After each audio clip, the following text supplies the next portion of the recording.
बंधुओं, एक बात मैं बीच में बोल दूं, इन लीलाओं को सुनकर के आप कहीं ये विचार मत कर देना कि भाई ये वही कृष्ण है जो सुदर्शन चक्र धारण करते हैं। हाँ, ये वही कृष्ण है। ये वही कृष्ण है जो महाभारत युद्ध में द्रुत गति से रथ को हाँकते हैं। ये वही श्री कृष्ण है जो विराट रूप धारण करके सहस्त्र शीर्षा पुरुषः सहस्त्राक्षः सहस्त्रपात, 1000 मुख, 1000 हाथ, 1000 चरण जिनके प्रकट हो जाते हैं, ये वही श्री कृष्ण है। लेकिन व्रज वृंदावन में अपने प्रभाव को छुपा देते हैं, स्वभाव में रहते हैं। वृंदावन के श्री कृष्ण अलग ही हैं।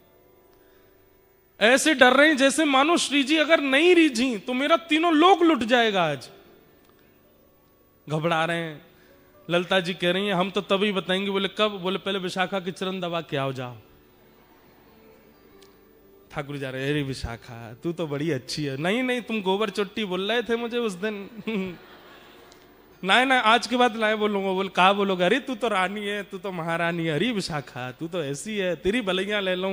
नहीं आरती करो। बोले आरती करता हूं, तू जो कहेगी सो करूं। यूं बता दे श्री जी नाराज काहे क्यों है?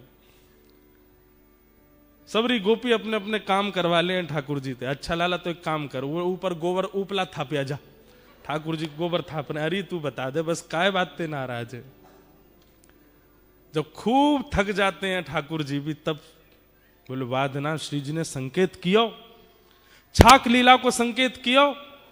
रात में सब सामग्री बना के हम वन में प्रतीक्षा करती रही, ना आयो सखान को लेके। ठाकुर जी बोले कब? बोले परसों। बोले कैसे कियो संकेत? बोले पत्रावली बनी, पत्रावली में ऊपर ऊपर सुंदर सुंदर आकृति बनी, छाक लीला को संकेत कियो और नहीं आए तुम।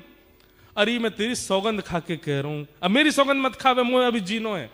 ठाकुर जी बोले अरे तू जाकी के बाकी सौगंध खा के करूं, मोए ना दिखे। ललिता विशाखा जी बोली नहीं नहीं, हमें सब पता है, नंदगाम में कोई गोपी आई है, वहां ने रबड़ी बनाई, वाके घर। अरे तू जो कहेगी सो करूंगा, सौगंध खा के करूं, ऐसा कोई बात ना है, मुझे संकेत पता नहीं। चलो।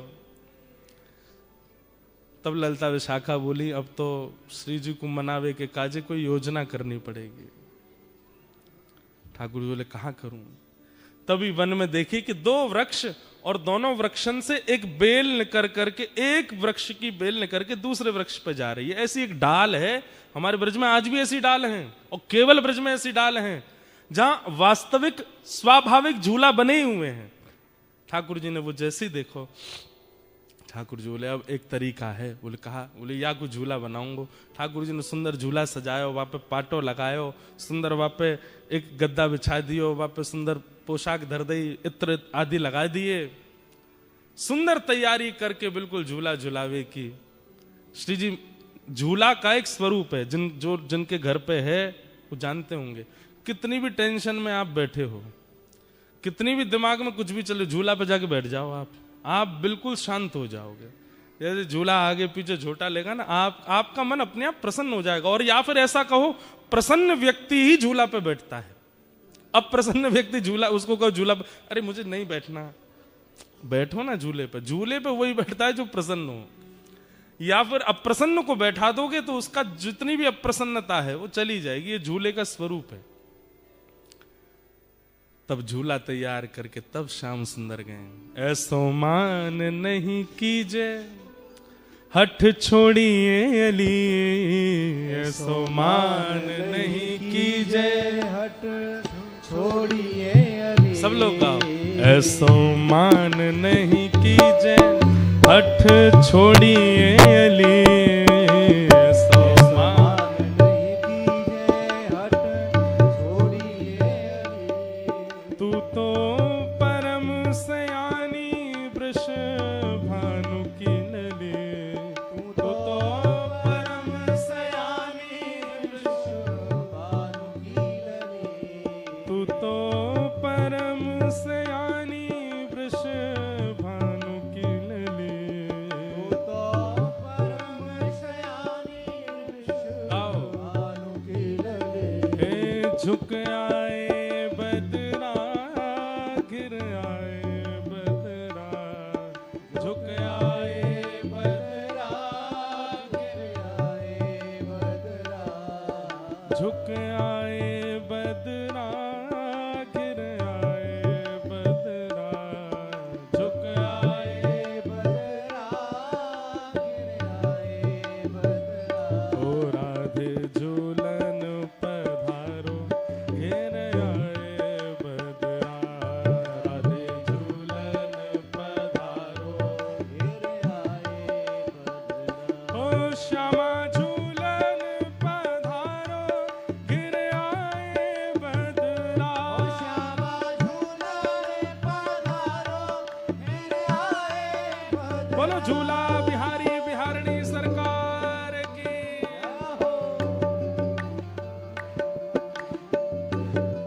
दोनों भुजा उठा करके भाव से करताल बजा के गाओ।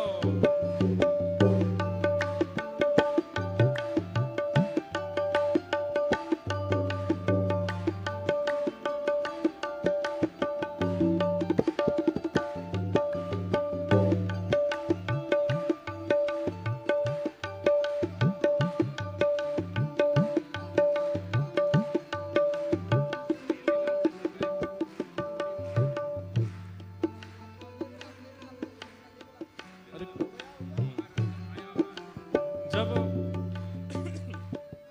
ठाकुर जी ने खूब मना ली, श्री जी नहीं मानी, तो फिर अब ललिता विशाखा भी उनको भी दया आ गई। अरे श्याम सुंदर इतना मना रहे हैं, श्री जी नहीं आ रही हैं।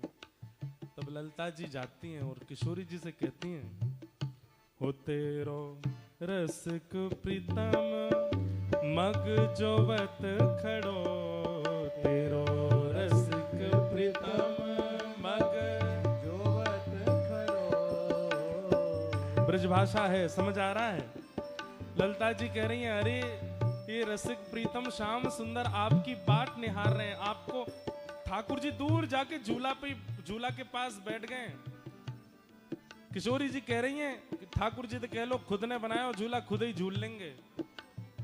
तो ठाकुर जी संदेशा भिजवा रहे हैं, बोले जब तक श्री जी प्रसादी नहीं करेंगी तब तक ना बैठूंगा, पहले श्री जी प्रसादी कर दें तब बैठूंगा मैं। तो तब ललिता विशाखा समझा रही हैं, तेरो रसिक मृतम मग जोवत खड़ो, तेरो रसिक प्रीतम मग जोवत खड़ो वह तो दो कर जोरे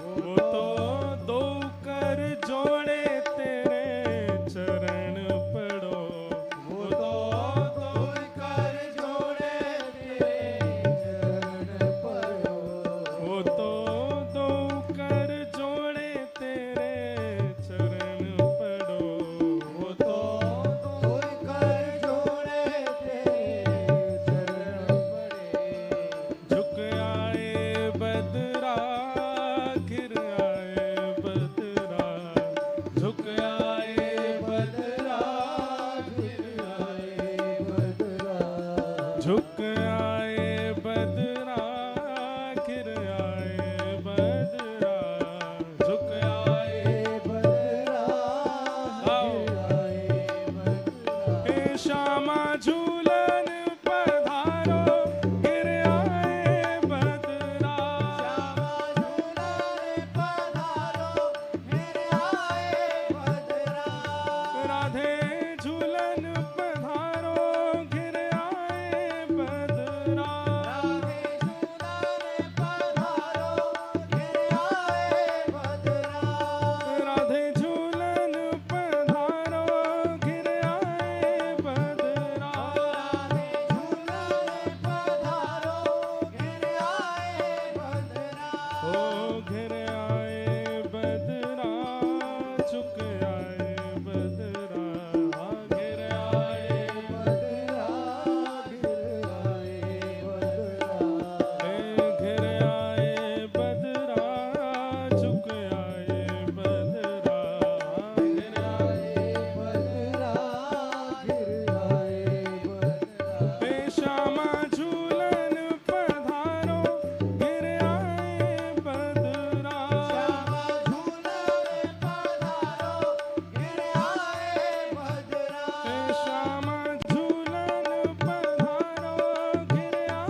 सखीन ने जाकर के श्री जी को मनायो, हे श्यामाजू ऐसी मेहनत ते छोटे छोटे हाथन सो झूला बनायो है, पाटो बिछायो है, वापे रेशमी वस्त्र डारो है।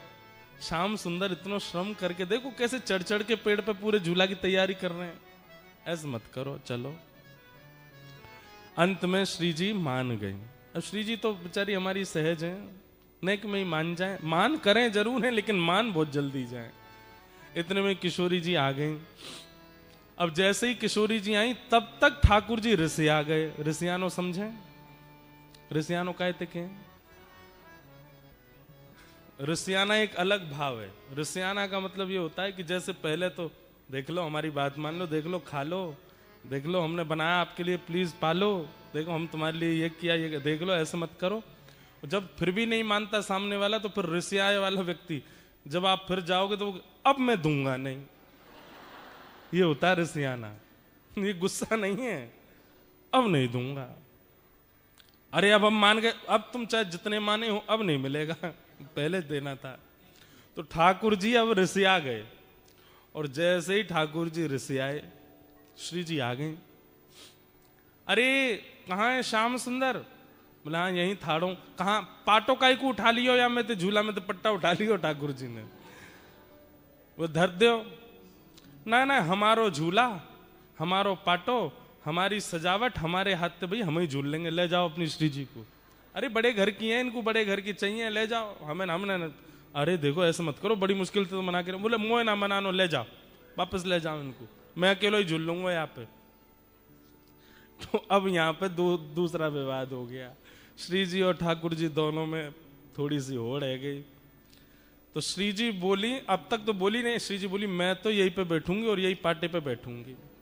ठाकुर जी बोले कोई जिद है? मैंने बनायो, मेरो पाटो, आप कहीं को बैठोगे? बोले मैं तो बैठूंगी, तुम जाके दिखाओ यहाँ पे। ठाकुर जी जान लगे तो सखीन ने घेर लिए। बोले जान नहीं देंगे, हाथ पांव बांध के पकड़ के बंसी वंसी तोड़ ताड़ के धर देंगी तुम्हारी। हमारी श्री जी बैठेंगी अब तो। बड़ी मधुर लीला। तो फिर ठाकुर जी बोले अब ठीक है बैठेंगी, लेकिन वो बात होती है ना जैसे छोटे बच्चों में होड़ होती है, नई कुर्सी लाए पिताजी। तो कई बच्चे ऐसे होते हैं कि कुर्सी खुलेगी तो पहले मैं बैठूं, जो कोई और बैठ जा तो वो इसी बात पे ही रोने लगते हैं कि ये क्यों बैठे, अरे तू अब बैठ जा। अब नहीं, मुझे पहले बैठना था। अब ठाकुर जी बोले मैं पाटो तो लगा दूंगा पर पहले मैं बैठूंगा। श्री जी बोली ललिता जी कह दो इनते। बोले बैठूंगी तो मैं ही पहले। ठाकुर जी बोले मैं पाटो लगा दूंगा, इन्हें झूल लो, ये झूल लें, पहले मैं झूल के चलो जाऊंगा तब ये झूलेंगी। अब तो ऐसी स्थिति बन गई, सब सखी सब तो ललिता जी बोली एक काम करेंगे। बोले क्या? एक प्रतियोगिता रखते हैं, उस प्रतियोगिता में जो पार हो जाएगा वो पहले बैठेगा। ठीक है, हाँ हाँ। कौन चढ़े पहले सुरंग हिंडोला, कौन चढ़े पहले सुरंग, कौन चढ़े पहले सुरंग हिंडोला, कौन चढ़े पहले सुरंग हिंडोला।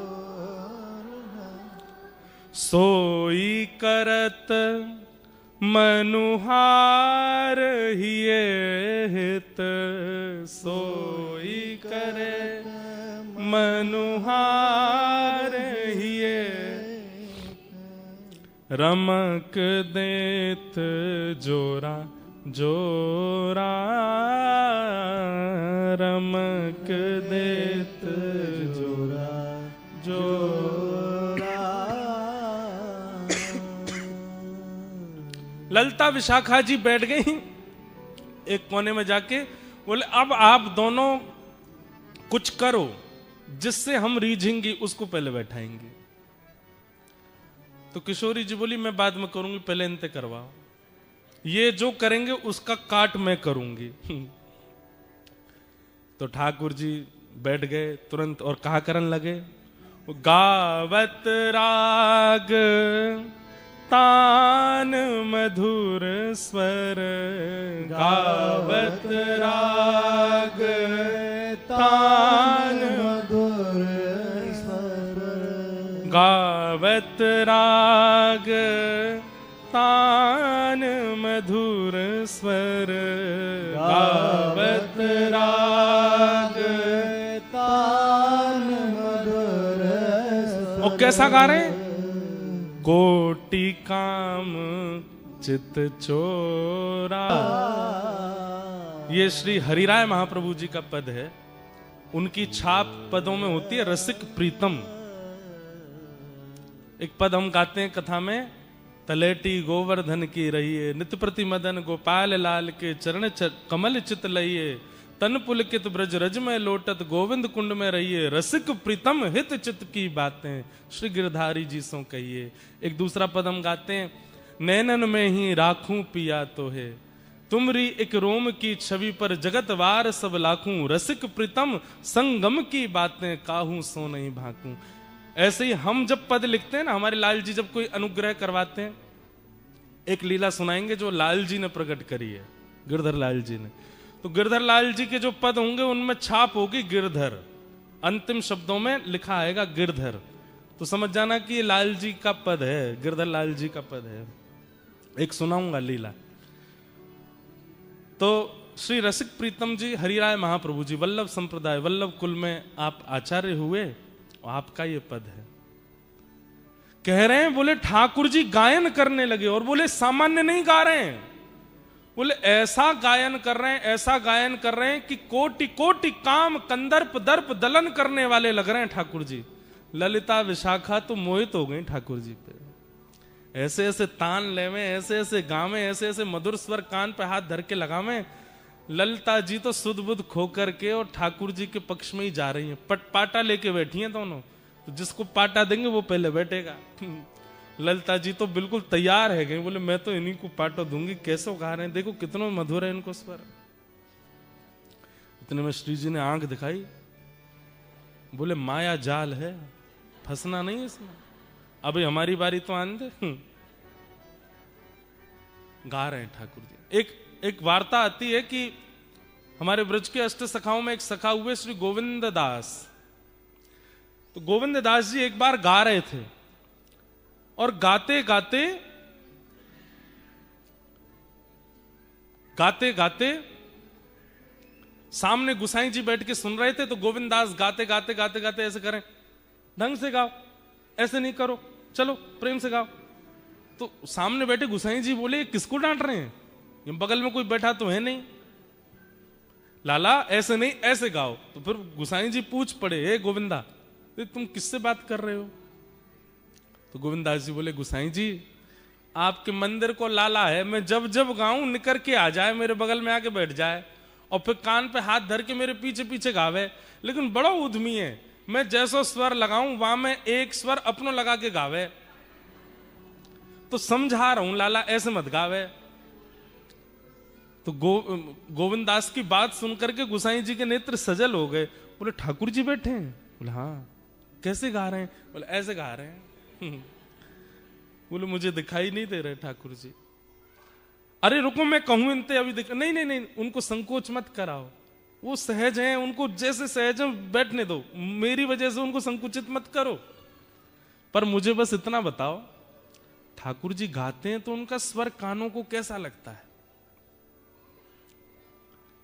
गोविंद दास वर्णन कर रहे हैं, बोले आहा, जब श्याम सुंदर गाते हैं ना, बोले जैसे कभी नदी के किनारे खड़े हों और बिल्कुल शांत वातावरण में नदी की धीमी धीमी स्वर लहरी कानों को सुख देती है, कभी पहाड़ों पर खड़े हों तो पहाड़ों का शांत वो स्वभाव कभी कभी एक ओजमयी वाणी बनकर के कानों को लगता है। सुबह सुबह सूर्य उदय होते समय पेड़ों पर बैठी हुई पक्षी पशु जब चहकती हैं, पक्षियां, कोयल चहकती है,